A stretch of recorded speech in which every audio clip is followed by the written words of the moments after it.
বন্ধুরা, আমি আসছিলাম কক্সবাজার। তো কক্সবাজারে যারা যারা আসে সবাই কিন্তু কক্সবাজারে যে থাকার জায়গা অর্থাৎ হোটেল তৈরি করা আছে সেখানে ওঠে, কিন্তু আমার নিজের বোনের বাসা আছে, এজন্য আমি আমার বোনের বাসায় উঠেছি। তো আমার বোন থাকে এই যে রামু, কক্সবাজার রামুতে থাকে।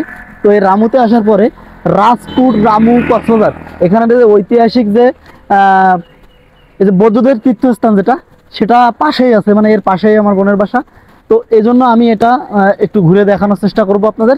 আমি জানতে পারলাম এর ভিতরে নাকি একটা 1400 বছরের বটগাছ আছে, সেই বটগাছটা আপনাদের দেখাবো, সেজন্য আজকে এখানে আসা। তো চলেন আমরা একটু ভিতরে যাই। আমরা টিকিট কাটতে হবে, তো এখন টিকিট কাউন্টারে যাচ্ছি। ভাইজান, টিকিট কত করে দাম জানো? মাত্র 20 টাকা। অল্প দামে অনেক সুন্দর পর্যটন আপনারা দেখতে পাবেন। তো এখান থেকে আমি অবশ্যই 20 টাকা দিয়ে 40 টাকা, আমরা দুজন আছি, 40 টাকা দিয়ে আমরা টিকিটটা নিচ্ছি। আচ্ছা, এই যে টিকিট নিয়ে নিলাম, আমাদের দুইটা টিকিট, এখানে এক অংশেই দুইটা টিকিট আছে। আমরা এই দুইটা টিকিট দিয়ে আমার ক্যামেরাম্যান আর আমি দুজনেই ঢুকে যাবো এখন। আচ্ছা ঠিক আছে, আমরা আসি। হ্যাঁ, এটা হলো ঐতিহাসিক রাজনগর বুদ্ধনগর, অর্থাৎ এই নগরে যারা ছিলেন তাদের সবার মূর্তি এখানে আছে।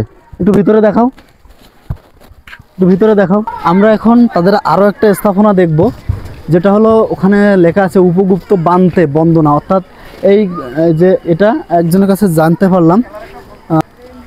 আমরা এখন দেখব আরও একটা স্থাপনা। এর ভিতরে যে স্থাপনাগুলো দেখতেছি আমি অবশ্য সব কিছুর নাম জানি না, তারপর আপনাদের দেখানোর চেষ্টা করতেছি। এটা একটা পৃথিবীর মানচিত্র দেখা যাচ্ছে, নর্থ আমেরিকা, অস্ট্রেলিয়া আছে। আসো ঘোরো। এটাও এশিয়া, এই যে এশিয়া মহাদেশ যেটা আমরা বসবাস করি, সেটা হলো এই যে এশিয়া মহাদেশ। তারপর আছে আফ্রিকা, এখানে আফ্রিকা আছে, লেখাগুলো দেখা যাচ্ছে কি না ক্যামেরায়? আফ্রিকা আছে।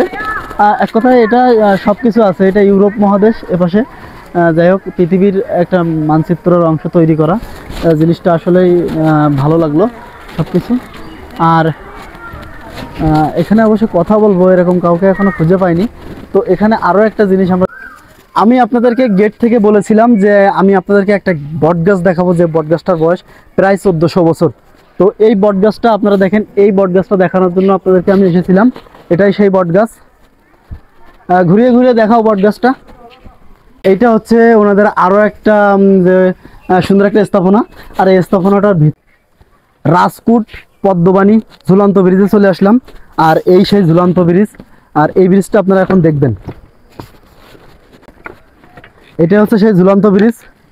এই ঝুলন্ত ব্রিজটা আর কি আপনারা দেখেন, এই ঝুলন্ত ব্রিজটা আমার কাছে খুব ভালো লেগেছে।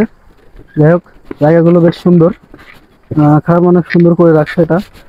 দর্শক আপনারা যেটা হোক, ওই সব ওই বিভিন্ন রকম হিন্দুরা যেমন পূজা অর্চনা করে ওই রকম ধরনের করে তৈরি করা, প্রার্থনা করার স্থান তৈরি করা। ও আমি উপরেই গেছিলাম, ওখান থেকে আসতে জায়গাটা অনেক উঁচু, অনেক উঁচু, উঠতে আমার দম লেগে গেছে।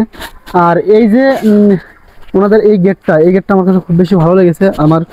অবশ্যই এই গেটটা আমি দেখছি, গেটটা পুরোটা একটু দেখাও, পুরোটা ধরো। আর